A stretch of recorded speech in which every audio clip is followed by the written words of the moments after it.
wabarakatuh.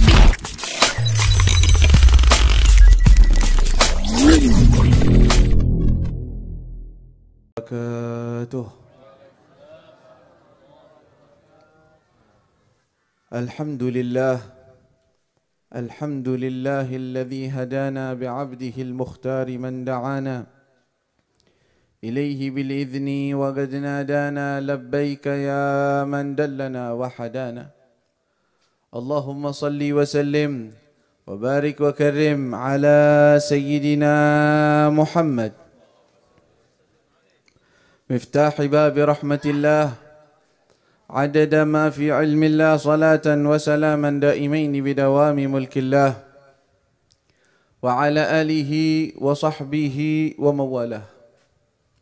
Yang sama-sama kita hormati para alim ulama, para asatidz, para guru, para habaib, wabil khusus Al-Habib Fairuz Al-Saggaf, Ustaz Daud Al-Fatani, Ustaz Julius dan Ustaz Danu Nugraha, Bapak Muhammad Haryadi Anwar, Habib Hanif Al-Attas, juga Wali Kota Jakarta Pusat, Bapak Dani Sukma, Camat daripada Gambir, Bapak Andi, Lurah Cideng, Bapak Agus, dan segenap daripada hadirin yang hadir bersama-sama kami yang mudah-mudahan Allah Subhanahu wa taala memberikan sehat walafiat kepada mereka semua.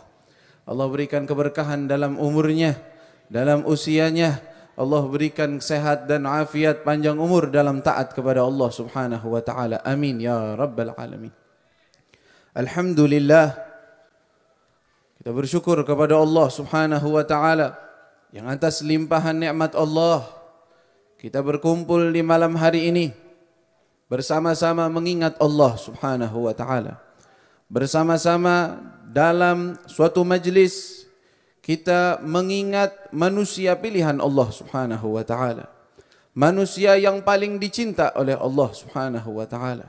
Manusia yang paling pantas untuk diagungkan, yaitu junjungan kita Nabi besar Muhammad sallallahu alaihi wa alihi wa sahbihi wasallam. Beliau sallallahu alaihi wa alihi wasallam adalah manusia pilihan Allah, manusia yang paling dicinta di sisi Allah, dan siapa saja yang cinta kepada beliau, siapa saja yang mengikuti jejak beliau, siapa saja yang menjadikan beliau sebagai imam dan panutannya, pasti dia akan digiring oleh Allah untuk masuk ke dalam surga Allah. Beliau sallallahu alaihi wa alihi wasallam imamul mursalin, imam pemimpin para rasul.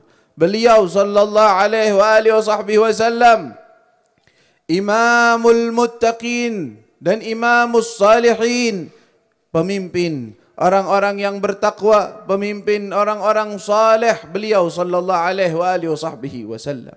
Di malam hari ini kita berkumpul mengingat baginda Rasul, membaca daripada riwayat hidup baginda Rasulullah sallallahu alaihi wasallam.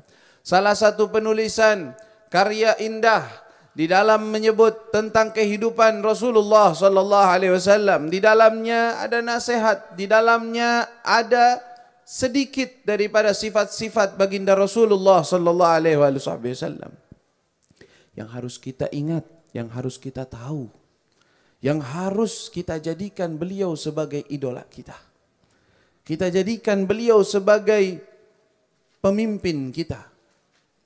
Sehingga di dalam maulid yang tadi kita baca, daripada majlis Rasulullah, biasanya syiar mereka dengan membaca maulid Ad-Diya'ul Lami'. Walaupun semua maulid-maulid yang lain juga indah, semua maulid-maulid yang lain yang dikarang oleh para ulama adalah mutiara-mutiara indah yang mereka lantunkan dan mereka ucapkan untuk Rasulullah sallallahu alaihi wasallam. Tetapi bukan daripada bab fanatisme, tetapi memang ini yang kita syiarkan, salah satu daripada maulid yang ditulis oleh guru mulia kita Sayyidi Al-Habib Umar bin Muhammad bin Salim bin Hafid.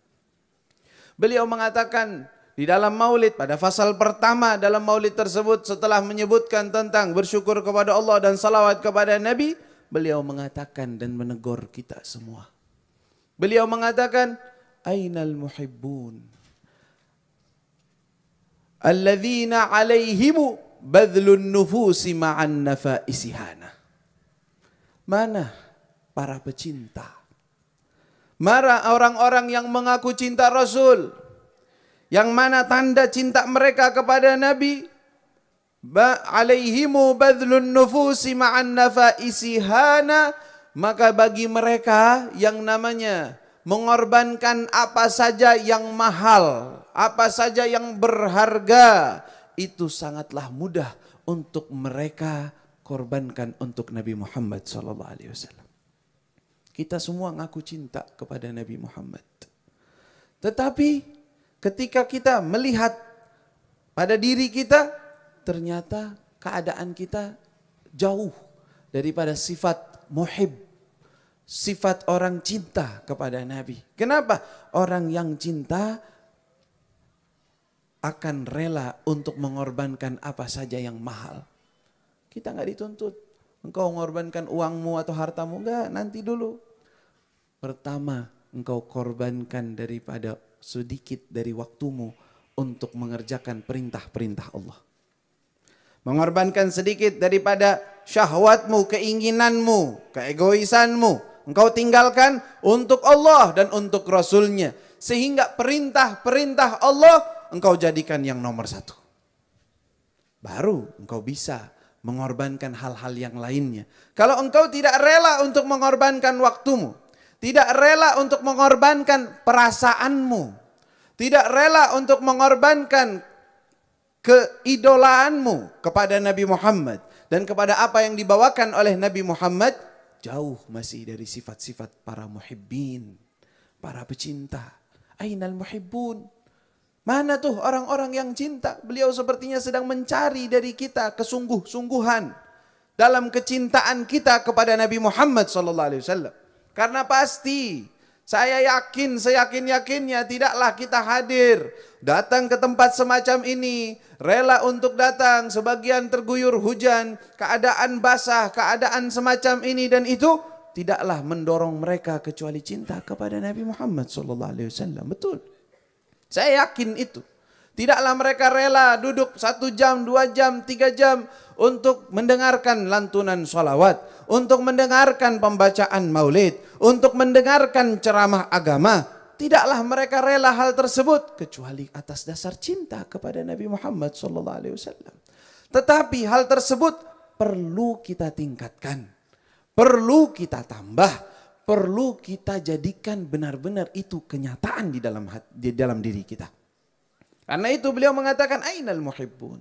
Mana orang-orang yang mengaku cinta kepada Nabi Muhammad? Contoh mereka, apa yang mereka lakukan? Alladzina alaihimu badlun nufus. Mereka rela mengorbankan jiwa mereka. Nyawa mereka korbankan untuk Nabi Muhammad SAW. Mungkin sebagian dari kita kalau ditanya, ada Rasulullah di sini, engkau dan Rasulullah terancam, apakah engkau rela untuk mengorbankan nyawamu dan tubuhmu untuk menjaga Nabi Muhammad? Saya yakin banyak dari sini rela untuk mengorbankan tubuhnya, nyawanya untuk Nabi Muhammad SAW. Ma'asyiral hadirin wal hadirat rahimakumullah, dengarkan. Tetapi kerelaan semacam itu sangat indah dan bagus. Tetapi kita tidak dituntut sampai kerelaan yang sebesar itu untuk mengorbankan nyawa. Kita dituntut sekarang di zaman ini untuk rela mengorbankan sedikit waktumu untuk Allah dan Rasulnya. Sedikit dari waktumu. Apakah layak orang yang mengaku cinta kepada Allah dan Rasul, pengen dekat dengan Nabi Muhammad, lalu dia sendiri malas di dalam melakukan sholat, malas dalam melakukan sholat sunnah, malas untuk pergi melangkah ke masjid yang mungkin jaraknya hanya beberapa meter dari rumahnya. Mungkin jaraknya hanya beberapa meter dari kantornya. Malas untuk jalan ke sana. Kenapa?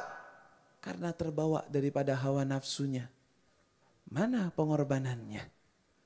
Kalau belum rela untuk mengorbankan diri, menahan diri daripada hawa nafsunya untuk melakukan amalan-amalan yang disunnahkan, amalan-amalan yang dianjurkan oleh Rasulullah SAW. Apakah layak orang yang mengaku cinta kepada Nabi? Katanya cinta, pengen bersama Nabi. Tapi yang ditonton, yang dilihat dari pagi sampai malam, hal-hal yang tidak diridhoi oleh Rasulullah SAW. Hal-hal yang mungkar, hal-hal yang fasik, hal-hal yang tidak baik, ditonton dan tenang dia. Merasa gembira dan senang melihat hal-hal yang sama sekali tidak akan diridhoi oleh Rasulullah. Bayangkan, seandainya kita melihat hal-hal yang kita lihat dari HP ataupun semacamnya, kemudian Rasulullah ada di hadapan kita. Kira-kira berani nggak menunjukkan itu kepada Nabi Muhammad? Kalau tidak berani, berarti ada yang salah. Kalau seandainya engkau duduk di rumah dengan handphonemu, kemudian engkau membuka taklim, membuka suatu ceramah agama, mendengarkan suatu nasihat, kemudian Rasulullah ada di hadapanmu seandainya, apakah engkau berani untuk menunjukkan itu kepada Nabi? Mungkin engkau akan berani. Dan engkau akan mengatakan, ya Rasulullah, saya sedang belajar. Ya Rasulullah, saya sedang menggunakan alat ini untuk lebih kenal kepadamu, wahai Nabi Muhammad SAW. Coba kita lihat masing-masing diri kita. Apakah hal-hal semacam ini terjadi pada diri kita sehingga kita melakukan sesuatu yang apabila dilihat oleh Nabi Muhammad, Rasulullah tidak akan suka. Rasulullah tidak akan setuju. Mana pengorbananmu? Katanya nyawa berani untuk dikorbankan. Sedangkan syahwatmu, sesuatu yang engkau suka, engkau tidak mau korbankan itu untuk Nabi Muhammad sallallahu alaihi wasallam. Karena itu, ini namanya pembuktian. Bukan sekedar gembar-gembor, bukan sekedar suatu ucapan, bukan.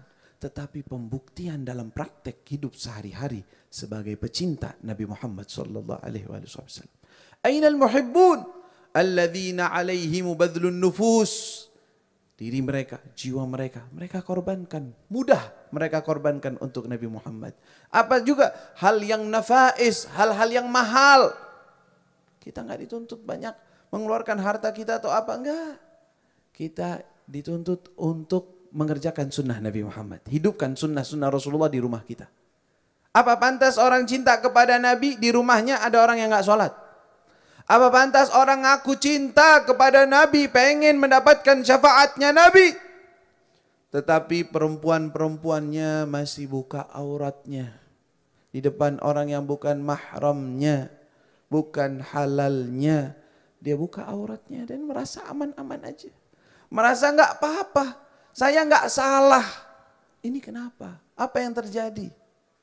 Apakah pantas orang yang mengaku cinta kepada Nabi Muhammad, pengen mendapatkan syafaat Nabi Muhammad, pengen dibanggakan oleh Nabi Muhammad, tetapi masih melakukan hal-hal yang haram secara terang-terangan di depan semua orang? Sebagian masih minum-minum dan ngerasa aman. Apa? Ketika dinasehati dia mengatakan, udah urusin diri sendiri, nggak usah ngurusin orang lain, biarin saya. Satu lagi, ngaku cinta kepada Nabi, tetapi masih merasa aman dan merasa baik dengan dia berhubungan dengan lawan jenisnya yang bukan halalnya, yang belum menjadi halalnya. Dia belum akad nikah, baru akad apa? Akad jadian. Itu akad itu? Itu bahasa jadian dari mana itu? Diimpor dari mana? Apakah ada dalam Islam bahasa jadian? Ada? Tapi bahasa pemuda ada ya? Ada enggak? Tuh, ngaku. Ada, saya juga tahu itu. Oh, saya sudah jadian sama fulanah. Apa tuh jadian? Itu khitbah? Bukan. Nikah? Apalagi? Apa itu maksudnya? Saya resmi jadi pacarnya. Masya Allah. Resmi? Resmi berbuat haram? Resmi. Jadi ada perbuatan haram resmi lagi. Dan nanti ada selingkuh. Masya Allah. Haram dengan ditambah haram. Ini gimana pemikirannya? Sebagian dari pemuda merasa hal ini aman. Nggak apa-apa kok. Semua orang juga begitu. Lah, ini sudah sesuatu kemungkaran yang hampir menjadi ma'ruf di mata orang. Kemungkaran aslinya mungkar, dosa. Tapi di mata kebanyakan pemuda, biasa aja. Nggak apa-apa kok. Toh semua tetangga saya juga begitu, teman saya juga begitu, kakak saya juga begitu, keluarga. Semua begitu. Mana titik salahnya? Salah. Kalau memang hal semacam ini dibolehkan, buat apa ada pernikahan? Oh, jenjang pernikahan itu lebih sakral. Kalau yang ini cicip-cicip dulu. Gitu bahasanya mungkin? Alhamdulillah, nggak pantas. Orang muslim, orang mukmin cinta kepada Nabi Muhammad, nggak mau dipermainkan oleh perasaannya. Nggak mau dipermainkan. Dalam syariat Islam, Allah tidak mengharamkan kita untuk cinta, untuk suka kepada lawan jenis. Dihalalkan, tapi ada jalannya. Ada caranya. Kalau engkau serius dan ingin melakukannya, silakan menikah. Oh, saya belum siap. Saya masih pengen kuliah.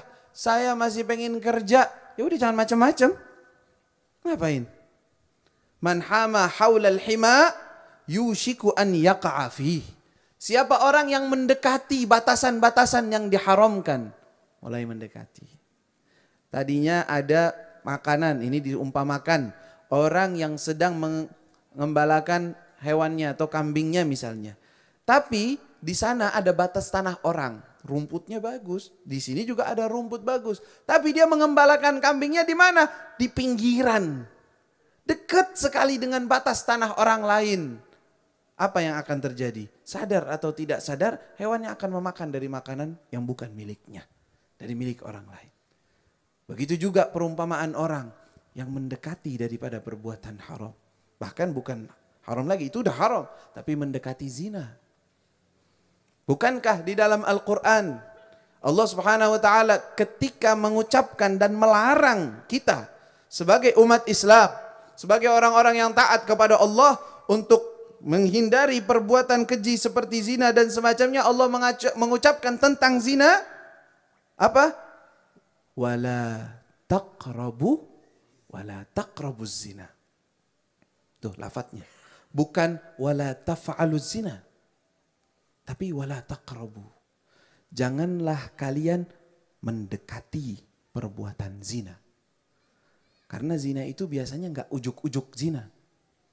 Gak ada orang perempuan diajakin yuk langsung. Gak ada yang mau begitu. Tapi apa? Ada tahapnya. Ada PDKT-nya. Ada deket-deketannya. Ada jalan barengnya. Pertama jalan sama temen. Pertama jalan sama orang. Mulai sudah ini mendekati lagi. Jalan berduaan. Masih jaga jarak. Setannya masih nungguin kesempatan. Belum. Nanti. Pas udah mulai ada syahwat, yang ini mulai ada perasaan, mulai deket-deketan sedikit gak apa-apa. Paling pegangan tangan doang. Ya, taqrabuz zina, mendekati sampai terjadi. Dan ini bukan rahasia lagi. Banyaknya nisbat terjadinya perhubungan di luar pernikahan di negara Islam seperti Indonesia sudah termasuk nilainya atau memiliki reputasi yang tinggi. Waliyatubillah. Dan ini bukan kebanggaan. Bangga gak? Kalau seandainya di Indonesia orang-orang yang sudah berbuat hubungan ini sebelum menikah sekian persen. Bangga begitu? Apakah itu hal membanggakan? Atau hal yang memalukan? Demi Allah, itu hal yang memalukan. Dan itu hal yang menakutkan. Itu hal yang sangat keji yang gak boleh ada di umat Nabi Muhammad SAW. Dari mana ini sumbernya? Karena taqrabuz zina, mendekatkan zina. Sedikit sampai terjadi hal-hal yang tidak diinginkan. Waliyadzubillah. Ma'asyiral muslimin wal muslimat rahimakumullah. Tanda cinta kita kepada Rasul sallallahu alaihi wasallam. Masa tidak layak orang yang mengaku cinta kepada Nabi enggak bisa ngejaga pandangannya dari hal-hal yang haram. Aurat tidak baik, pandangan-pandangan yang mengumbar syahwat kita, membuat kita tergoda, kita liatin aja begitu saja. Katanya cinta kepada Nabi Muhammad. Kalau ditanya sekarang, pengen gak ketemu dengan Nabi Muhammad? Pengen jumpa dengan Nabi Muhammad? Kira-kira kalau suruh bayar 10 juta siap atau tidak? Gak punya duitnya, Bib. Ya kan cuman kira-kira. Kalau bayar 100 juta? Kalau ada duitnya siap, Bib. Untuk lihat Nabi Muhammad, gak usah bayar sekian juta. Tetapi tahan pandangan mata.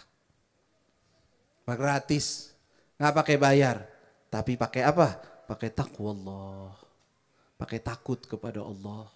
Pakai muraqabah kepada Allah subhanahu wa ta'ala. Alladzina yakhshawna rabbahum bil ghaib. Mereka itu takut kepada Allah bukan ketika ada orang.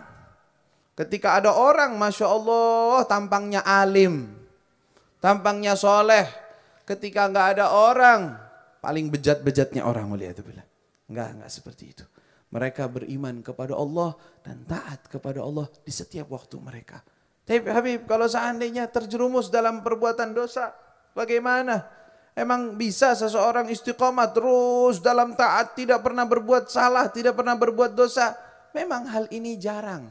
Bukan berarti mustahil. Ada orang-orang yang semacam itu. Dijaga oleh Allah dari perbuatan-perbuatan maksiat sehingga iman mereka, cinta mereka kepada Allah, cinta mereka kepada Rasul, taat mereka kepada Allah lebih mendominan kepada hati mereka dibandingkan syahwat-syahwat dunia.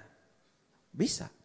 Sehingga mereka nggak ada keinginan untuk berbuat maksiat atau untuk melanggar perintah Allah Subhanahu wa taala. Tapi ini jarang. Kebanyakan orang masih terombang-ambing. Yang satu kebawa syahwatnya, yang satu kebawa keegoisannya, yang satu kebawa emosinya. Manusia, betul. Tapi apa yang harus dia lakukan? Kalaupun dia terjerumus dan terombang-ambing dalam hal semacam ini, maka jawabannya dia tidak boleh menyerah. Dia harus berusaha. Dia harus punya niat, tekad bahwa ya Allah, saya ingin istiqomah dalam ketaatan. Ya Allah, saya ingin istiqomah meninggalkan maksiat-maksiat. Saya akan istiqomah di dalam menjaga mata saya. Saya akan istiqomah di dalam menjaga mulut saya. Saya akan menjaga diri saya dan kehormatan saya dari perbuatan maksiat. Niat, tekad yang kuat dalam hatinya. Kalaupun terjerumus, cepat kembali kepada Allah Subhanahu wa taala.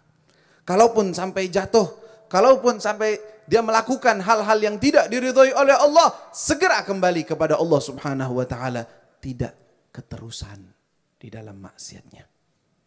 Karena salah satu targetnya setan kepada kita, apalagi yang muda-muda, walaupun sekarang udah nggak kenal dah, setan udah pinter, yang muda yang tua kena semua. Udah. Nggak ada yang luput dari setan sekarang. Kena semuanya. HP di mana-mana, pandangan gampang kemana-mana, nggak tua, nggak muda, kena semua. Nggak yang menikah, nggak yang belum menikah. La ilaha illallah. Terus bagaimana kita? Salah satu misi dia, misi iblis dan setan adalah agar kita menyerah. Kita terjerumus maksiat. Waduh, taubat, astagfirullah, ini salah, nggak benar. Perbaiki. Mulai sholat lagi, mulai ibadah, mulai zikir, mulai hadir majelis. Terbawa hatinya. Terbuat maksiat lagi. Ya Allah, berbuat salah lagi saya, dosa. Nggak benar ini. Saya taubat lagi. Sekali, dua kali, tiga kali dibisiki sama setan. Dibilang, percuma deh taubat, ngapain? Ujung-ujungnya maksiat. Ujung-ujungnya begitu-gitu lagi, udah percuma. Kalau dia mengatakan iya, kata setan, berhasil. Kalau dia bilang iya, kata setan apa? Berhasil. Nggak usah digodain lagi. Udah bablas. Kenapa? Karena dia bilang, percuma saya beribadah, percuma saya hadir majelis, percuma saya belajar ilmu agama, tapi saya tetap terjerumus dalam maksiat-maksiat lagi. Kata setan, bagus. Setelah ini, udah, nggak usah digodain lagi, karena dia sudah lepas. Sudah tahu jalannya sendiri untuk berbuat maksiat. Putus asa. Ini hati-hati, jebakannya setan. Terus bagaimana solusinya? Solusinya sebagaimana engkau tidak bosan untuk terjerumus dalam kemaksiatan, jangan pernah bosan untuk kembali kepada Allah Subhanahu wa taala. Biar setan yang capek, bukan ente yang capek. Biarin. Walaupun engkau lemah, engkau minta kekuatan dari Allah Subhanahu wa taala dan tunjukkan bahwa engkau tidak pernah menyerah. Bahwa engkau berusaha dan pasti usaha tersebut akan dihargai oleh Allah Subhanahu wa taala. Akan dipandang oleh Allah Subhanahu wa taala. Karena banyak kasus di luar sana, banyak pemuda dan pemudi disuruh hadir majelis, disuruh sholat berjamaah atau sholat 5 waktu. Alasan dia, percuma saya sholat, saya tetap maksiat. Ini seperti setan sudah sukses mengelabui orang tersebut, merusak pemikiran orang tersebut, yaitu membuatnya putus asa dari rahmat Allah Subhanahu wa taala. Sedangkan Allah telah komandangkan di dalam Al-Qur'an, ya ayyuhalladzina qul ya ibadiyalladzina asrafu ala anfusihim la taqnatu min rahmatillah innallaha yaghfiru dzunuba jami'a innahu huwal ghafurur rahim. Allah katakan kepada hamba-hambaku, janganlah ada dari mereka yang putus asa dari rahmatku. Tak boleh. Putus asa dari rahmat Allah bisa itu menyebabkan dosa yang lebih besar dibandingkan maksiatnya. Kenapa? Jadi kalau ada orang bilang, percuma saya berbuat taat, saya pasti akan masuk neraka. Gak bakalan dapat ampunan dari Allah. Orang yang mengatakan begitu, itu dosanya lebih besar dibandingkan perbuatan maksiatnya. Kok bisa lebih besar? Padahal kan itu kayaknya dia mengaku gitu. Padahal dia merasa diri, tahu diri. Bukan, itu bukan tahu diri. Itu namanya engkau menuduh Allah bahwa Allah tidak bisa mengampuni dosamu. Engkau menganggap Allah lemah. Allah tidak mampu lagi untuk memberikan ampunannya karena engkau sudah kalah dengan setan. Karena engkau sudah kalah dengan hawa nafsumu. Itu tuduhan yang paling keji kepada Allah Subhanahu wa taala. Dan Allah tidak terima hal tersebut. Tidak ada kata menyerah kepada Allah Subhanahu wa taala. Kembali kepada Allah. Kata Allah, "Qul ya ibadiyalladzina asrafu ala anfusihim la taqnatu min rahmatillah." Katakan kepada hamba-hambaku yang mereka melakukan asrafu ala anfusihim. Apa arti asrafu ala anfusihim? Mereka teledor terhadap diri mereka, disuruh taat mereka maksiat, disuruh sholat mereka tinggalkan, disuruh berbuat hal-hal yang baik malah mereka melakukan hal-hal yang buruk, yang keji, yang maksiat. Kata Allah, jangan mereka putus asa dari rahmat Allah. Kenapa? Innallaha yaghfiru dzunuba jami'a. Sesungguhnya Allah mampu untuk mengampuni semua dosa-dosa mereka. Ma'asyiral muslimin wal muslimat rahimakumullah. Ucapan ini bukan berarti kita bebas berbuat maksiat. Sama sekali Allah tidak pernah mengajak atau memerintahkan atau membebaskan untuk berbuat maksiat. Tetapi Allah tidak pernah mengizinkan kita untuk putus asa dari rahmat Allah. Sampai-sampai dalam hadis yang sahih diriwayatkan Rasul SAW bersabda, "Wallahi lau lam tudhnibu." Demi Allah kata Nabi, kalau seandainya kalian tidak pernah berbuat dosa. Cakep gak tuh? Cakep sebenarnya. Kalau kita gak berbuat dosa sama sekali, kita taat, terus lempeng, terus bagus. Tapi hikmah dari Allah, keinginan dari Allah, Allah ciptakan manusia yang rawan berbuat dosa. Sengaja Allah ciptakan begitu. Untuk apa? Untuk menguji mereka, untuk menunjukkan dari diri mereka pengorbanan mereka untuk Allah Subhanahu wa taala. Bahwa mereka ada usaha untuk mendekatkan diri kepada Allah, untuk mencari ridha Allah, padahal dalam diri mereka ada syahwat, ada keinginan, ada keegoisan, ada emosi, tapi mereka berusaha melawan itu semua untuk Allah Subhanahu wa taala. Sengaja Allah ciptakan itu. Karena itulah ujiannya, nilai ujiannya di situ. Kata Rasul sallallahu alaihi wasallam yang mana hadis ini menunjukkan bahwa jangan sekali-kali dari kita putus asa kepada rahmat Allah dan tidak mau beristighfar dan kembali kepada Allah Subhanahu wa taala. Kata Rasul sallallahu alaihi wasallam, demi Allah, kalau seandainya kalian semua umat manusia tidak pernah berbuat dosa, terus maka Allah akan ciptakan jenis manusia lain yang mereka akan berbuat dosa. Kemudian, dan setelah itu Allah akan ampuni dosa-dosa mereka. Oh, berarti dosa boleh dong? Enggak boleh. Tetapi Allah Subhanahu wa taala akan menunjukkan rahmat Allah. Allah akan menunjukkan kasih sayang Allah. Allah akan tunjukkan ampunan Allah Subhanahu wa taala. Tetapi yang paling penting dari kita adalah bukan terlena dengan perbuatan maksiat. Betul, kita mengaku bahwa saya berbuat dosa. Saya masih banyak teledor. Saya masih meninggalkan kewajiban-kewajiban yang betul. Engkau mengaku hal tersebut di hadapan Allah boleh. Tetapi engkau putus asa dan merasa tidak bisa, itu yang tidak boleh. Jangan sekali-kali terlintas dalam benak kita bahwa saya sekarang ini belum mampu untuk istiqomah melakukan sholat misalnya. Jangan bilang begitu. Engkau mampu. Buktinya engkau jalan-jalan ke mall sekian waktu kuat. Buktinya kalau mau ke sana dan ke sini naik motor atau kemana kuat. Berarti engkau mampu secara fisik. Oh, hati saya belum tentram, paksakan. Selagi fisikmu masih kuat, selagi engkau masih punya tenaga untuk berjalan, untuk wudu, untuk sholat, paksakan dirimu untuk taat kepada Allah.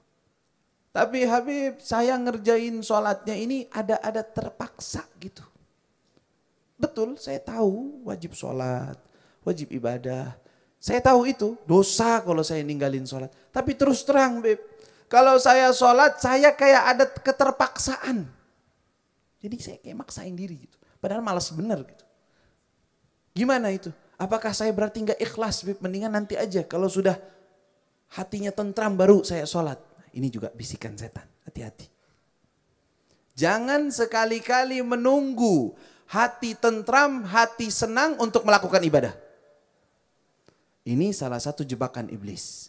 Untuk apa? Untuk kita meninggalkan ibadah tersebut. Dia bilang apa? Percuma ente sholat, ente kayak ikhlas, ente kayak terpaksa. Hah? Pergi ke masjid, sok-sokan biar dilihat orang alim, padahal ente males. Bisikan dalam hati. Kalau terlintas bisikan semacam itu, ketahuilah bahwa engkau di jalan benar dan setan sedang berusaha menjatuhkanmu dan menjerumuskanmu. Tetap berjalan. Terus bagaimana caranya? Lawan pikiran itu. Lawannya bagaimana? Katakan kepada dirimu sendiri, saya sedang berusaha untuk taat kepada Allah. Saya sedang memaksakan diri, memang saya tahu diri saya malas. Tapi saya harus berusaha untuk Allah melawan kemalasan saya. Melawan daripada hawa nafsu saya. Adapun pandangan orang saya nggak peduli. Sekarang orang bilang saya soleh, sekarang bilang orang alim, sekarang mereka bilang saya orang baik, besok mereka ngelihat satu daripada aib saya dicaci maki dan dianggap orang yang paling bejat. Omongan orang nggak ada, nggak bisa dipegang. Emang kalau kita dibilang nih, kita jalan terus orang-orang bilang ente wali, ente orang soleh, terus berubah jadi orang soleh wali langsung? Atau ente orang bejat, ente orang maksiat, ente ahli neraka, terus langsung gitu masuk neraka? Enggak juga. Omongan mereka nggak ada pegangan, nggak bisa dijadikan sebagai patokan. Jadi jangan terpengaruh dengan pujian mereka. Dan juga jangan terpengaruh dengan olokan mereka. Ada orang-orang, kalau lagi sholat, kalau apa, diolok sama orang. Ente ini orangnya sok-sokan, ente ini orangnya gini. Besok gak sholat. Ya, lemah bener ini.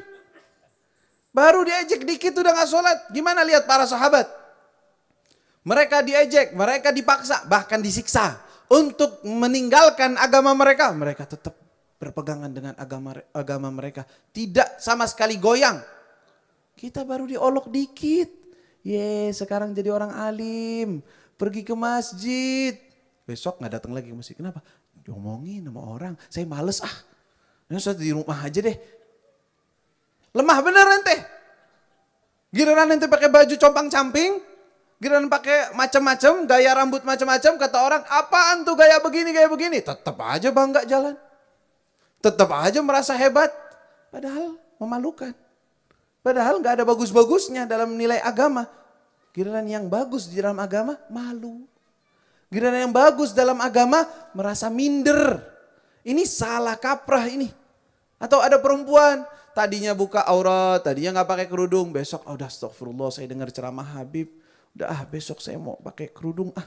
Baru pakai kerudung. Kata temennya, udah sok alim. Wah, diolok saya. Yaudah deh, nggak jadi. La haula wala quwwata illa billah. Baru diojek begitu aja ini lemah. Ini dalam kebaikan. Tuh mereka yang harusnya malu.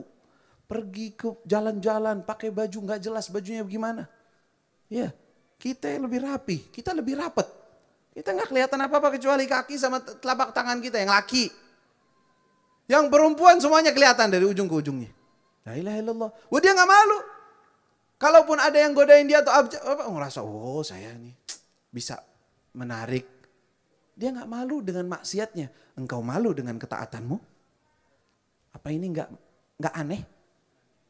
Nggak terbalik? Harusnya yang malu siapa? Yang itu tuh, yang gak pakai baju tuh, yang malu. Yang pakai bajunya pendek, serba pendek, malu. Iya, baju apaan? Compang-camping. Baju bener-bener bagus, dibeli yang modelnya memang ada robek-robek. Harusnya malu. Coba kalau ente pakai baju koko robek-robek. Ada yang berani keluar pakai baju koko robek-robek? Gak ada, malu. Kofiahnya compang-camping robek. Ada yang berani keluar? Gak ada yang bilang ini model. Giliran celana bagus-bagus. Modelnya ada. Robeknya di paha lagi. Biar auratnya kelihatan. Kalau buat laki-laki. Tadi betisnya juga. Dipakai bangga. Bagus kata dia. Dibeli mahal. Ini pikiran dari mana? Dibawa dari siapa? Maksiat, jelek, hal buruk. Dianggapnya bagus. Tidak memalukan. Bangga. Bisa mengangkat kepala. Giliran berbuat taat. Giliran menutup aurat. Giliran melakukan hal yang baik, malu saya. Minder saya sama tetangga, saya pergi ke masjid. La haula wala quwata illa billah. Ini pemikiran-pemikiran yang aneh. Giliran pergi ke tempat-tempat maksiat, bangga. Update status. Giliran pergi ke masjid, tapi juga gak usah perlu update status. Sehari maksiat, sehari taat. Statusnya. La haula wala quwata illa billah. Enggak seperti itu. Ya, ketaatan juga bukan untuk dipamerkan. Enggak usah. Ya, taatlah kepada Allah, bukan untuk dipamerkan kepada orang-orang. Tapi manusia kadang-kadang pengen aja dilihat orang. Baru sesekalinya bangun malam, itu juga karena kebelet. Udah bangun, kepikiran sholat sunnah, sholat, update status. La haula wala quwata illa billah. Giliran taat aja sedikit udah pengennya pamerin sama semua orang. Oh, Masya Allah, fulan lagi tahajud. Udah habis itu tidur lagi. Gak kepikiran apa-apa. Jadi ini gak usah begitu. Atau sesekalinya lagi hati bersih. Ya Allah pengen baca Quran ya. Baca Quran. Baru selembar 2 lembar ambil HP foto. Ngapain? Tidak ada yang lebih indah dari Al-Quran. Buat apa ente taruh status? Biar saya dakwah. Ngajak orang lain untuk baca Quran. Gak usah. Nggak usah model dakwah yang begitu dah. Nanti dakwahnya diem-diem aja dah kalau yang begini. Karena kalau udah begini rusak juga amalannya. Udah mau beramal soleh, pamer juga. Pengen dibanggain. Pengen dilihat orang. Nggak seperti itu. Semuanya ada timbangannya. Semuanya ada aturannya. Semuanya ada titik baiknya, ada titik bahayanya. Walaupun dalam ketaatan kita juga harus waspada dalam diri kita, dalam tujuan kita, dalam niatan kita. Maka tidak semua ketaatan kita umbar kepada semua orang. Tidak semua ketaatan bahasanya syiar dalam kebaikan, bukan. Enggak semua. Banyak daripada ketaatan lebih baik untuk ditutup-tutupi, untuk tidak dilihat orang. Tapi kalau dilihat gimana? Kan yang namanya sholat berjamaah saya dilihat oleh orang, enggak apa-apa. Tapi kalau saya pergi sholat berjamaah, saya senang atau saya merasa, wah dilihatin nih sama tetangga, dilihatin nih. Bagaimana? Apakah dia tinggalkan untuk sholat berjamaah atau tidak? Karena dia takut dalam perbuatannya cari nama atau bahasanya riya dalam amalannya. Kata Imam Al-Haddad dan yang lainnya, kalau amalan ini amalan yang disuruh untuk disyiarkan, yaitu dikerjakan di masjid, misalnya sholat. Laki-laki lebih baik sholat di masjid atau di rumah?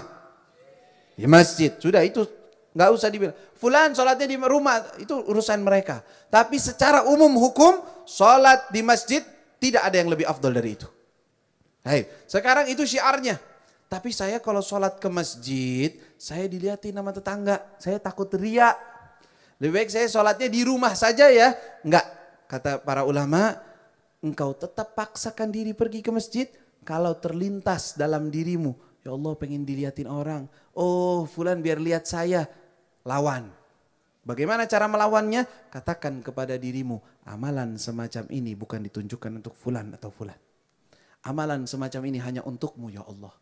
Saya nggak peduli fulan lihat atau tidak lihat. Dan saya minta maaf dan ampun ya Allah. Kalau seandainya ada tujuan-tujuan yang semacam itu. Ada keinginan untuk dilihat orang. Ada keinginan untuk dipuji orang. Ya Allah saya beristighfar dan saya tahu itu adalah salah. Udah itu titik daripada kemampuan kita. Di dalam melawan namanya khawatir riya. Khawatir riya. Pasti seseorang itu akan terlintas seperti itu. Lagi rajin-rajinnya sholat, ada yang muji, Masya Allah ya, sekarang rajin ya sholat. Duh, berbunga-bunga hati. Wah, besok siapa lagi yang liatin ya? Nah, ini namanya khatirur riya. Mulai hatinya pengen diliatin orang. Harus dilawan. Harus pakai ilmunya. Untuk dia bisa melawan pemikiran-pemikiran yang salah. Sehingga dia bisa tetap ikhlas kepada Allah subhanahu wa ta'ala. Dari sini dan ucapan-ucapan semacam ini. Kita akan melihat betapa pentingnya kita untuk mendalami agama. Betapa pentingnya kita untuk ngaji. Karena hal-hal semacam ini kadang-kadang di mata orang-orang awam biasa aja. Yang penting saya ngerjain, yang penting saya kerjakan, apa saja yang saya suka saya akan kerjakan. Kelihatannya di mata saya boleh-boleh aja, ya udah boleh. Saya rasa ini masih wajar deh, ya udah wajar. Nggak ada pegangan hukumnya, nggak ada rujukan kepada Allah dan Rasulnya. Kenapa? Karena minimnya ilmu, kurangnya belajar. Bagaimana caranya kita ingin dekat dengan Nabi Muhammad, membuktikan cinta kepada Nabi Muhammad, sedangkan kita ilmunya Nabi Muhammad kita nggak peduli. Arahan-arahan Nabi Muhammad kita nggak dengar. Hal-hal yang dianjurkan oleh Nabi Muhammad kita anggap sepele dan kita tidak pernah pelajari dan cari. Padahal sekarang ini, di zaman ini mudah untuk belajar. Mudah untuk mendapatkan ilmu yang bermanfaat, bahkan yang bersanad. Yang ada silsilah sanadnya daripada guru. Ada melalui internet, melalui hal-hal semacam itu, terbuka. Jadi nggak ada alasan untuk kita tidak mengetahui agama. Kita sekarang di majelis, berada di posisi di sini. Tetapi berapa banyak orang di luar sana ikutin. Mereka mendapatkan cahaya yang ada di majelis ini, nur yang ada di majelis ini, keberkahan yang ada di majelis ini sampai ke dalam rumah mereka. Padahal mereka di rumah. Jaraknya ratusan kilo bahkan lebih. Mereka ikut melalui alat-alat yang ada sekarang ini. Melalui fasilitas yang Allah subhanahu wa ta'ala bukakan untuk kita. Yang bisa menjadi manfaat. Dan sebagian juga bisa menjadi tempat keburukan. Penyebab daripada keburukan.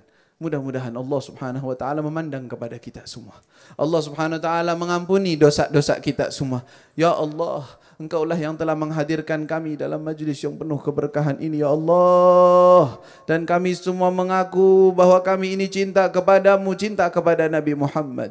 Kalau seandainya kami tidak cinta kepada Nabi, maka kami tidak akan rela duduk di tempat ini, ya Allah. Tidak akan rela untuk hadir di tempat ini, ya Allah. Sedangkan di luar sana kesempatan untuk berbuat maksiat, kesempatan untuk berbuat dosa, kesempatan untuk berbuat hal-hal yang tidak Engkau ridhoi sangat mudah di sini, ya Allah. Tetapi mereka Engkau giring di tempat ini untuk mencari ridhamu, ya Allah, membuktikan cinta kepadamu dan cinta kepada Rasulmu. Maka tidaklah kami keluar dari tempat ini kecuali kami benar-benar tergolong orang yang cinta yang kepada Nabi Muhammad, tergolong orang-orang yang benar-benar tulus di dalam mencintai Nabi Muhammad, termasuk orang-orang yang benar-benar meneladani Nabi Muhammad. Ya Allah, hati kami dipenuhi dengan syahwat, hati kami dipenuhi dengan egoisme, hati kami dipenuhi dengan emosi, hati kami dipenuhi dengan hal-hal yang tidak baik, yang tidak Engkau ridhoi. Maka pandanglah kepada hati kami di malam hari ini, ya Allah. Pandang kepada hati kami, kalau seandainya ada keinginan-keinginan kepada selain-Mu, ya Allah, Engkau keluarkan dari hati kami, ya Allah.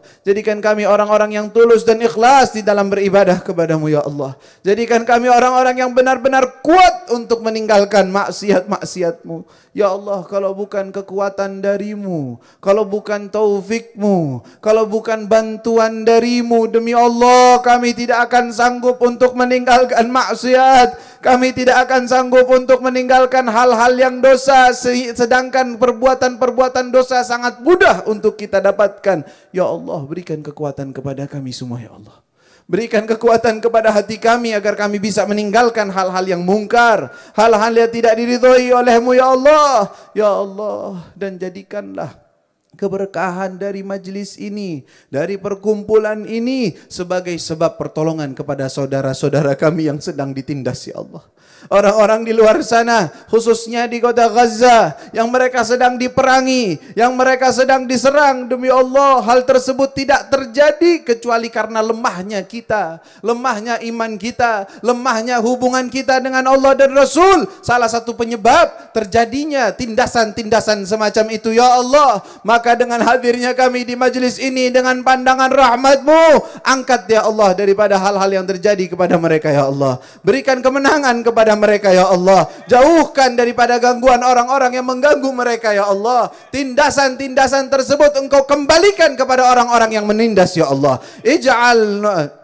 Ij'al tadmirahum fi tadmirihim, ij'al kaidahum fi kaidihim. Ya Allah, sebagaimana mereka menindas umat Islam, maka tindas mereka ya Allah. Sebagaimana mereka menghina dan menghancurkan umat Islam, hancurkan daripada keadaan-keadaan mereka ya Allah, sehingga mereka dijauhkan oleh kekuatan-Mu daripada mengganggu umat Islam, mengganggu daripada orang-orang yang lemah di golongan kami. Ya Allah, dengan berkahnya majlis ini ya Allah, Engkau pandang kepada hati kami semua, Engkau bersihkan hati kami ya Allah, dan jadikan kami semua ini adalah orang-orang yang layak untuk bisa berjumpa dengan Nabi Muhammad. Ya Allah, kalau kami melihat daripada perbuatan maksiat kami yakin bahwa kami enggak pantas untuk lihat Rasulullah, enggak pantas untuk mendampingi Rasulullah, enggak pantas untuk berjumpa dengan Rasulullah. Tetapi Engkau yang Maha Pengampun, Engkau yang Maha Pemurah, Engkau yang Maha Pemberi. Dengan kemuliaan Nabi Muhammad, jadikan kami layak untuk dekat dengan Nabi Muhammad. Jadikan kami layak untuk melihat wajah Nabi Muhammad. Jadikan kami layak untuk bisa bertatap muka dengan Nabi Muhammad. Jadikan kami layak untuk bisa mendampingi Nabi Muhammad. Ya Allah, wahai Tuhan kami ya Allah, berikan kepada kami semua husnul khatimah. Tidaklah kami meninggal kecuali dalam keadaan iman, kecuali dalam keadaan Islam, kecuali dalam keadaan taat, kecuali dalam keadaan yakin dengan seyakin-yakinnya kepadamu ya Allah. Rindu kepadamu ya Allah, rindu ingin berjumpa denganmu dan dengan Rasulmu dalam keadaan yang sebaik-baiknya ya Allah. Ya Allah biha, ya Allah biha, ya Allah bihusnil khatimah. Ya Allah biha, ya Allah biha, ya Allah bihusnil خاتمة. يا الله بها، يا الله بها، يا الله بحسن الخاتمة والقبول، وأكرمنا بغايات السول، وأدركنا يا ربنا اللقيا السراج المنير سيدنا الرسول صلى الله عليه وآله وصحبه وسلم، وأكرمنا يا ربنا بمرافقته، وأنعمنا برؤيته بخير ولطف وعافية، وانظر إلينا وإليهم أجمعين، وانظر إلينا وإليهم أجمعين. يا الله بها، يا الله بها، يا الله بحسن الخاتمة. وصلى الله على سيدنا محمد وآله وصحبه وسلم، والحمد لله رب العالمين. يا أرحم الراحمين.